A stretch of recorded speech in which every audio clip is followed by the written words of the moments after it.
Ndabahaye amahoro mwese. Iki gitungwa ndiko ndabereka bacita impene canke intungwa.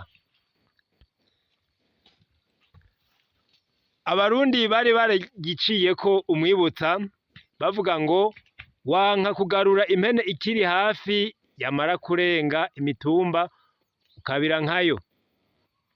Impene rero barazihaye amazina nka kurya kw'inka canke kw'intama.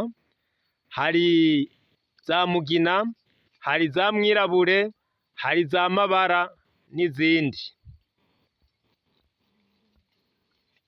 Hari n'imvugo ivuga ngo nta kwisamburirako nk'impene.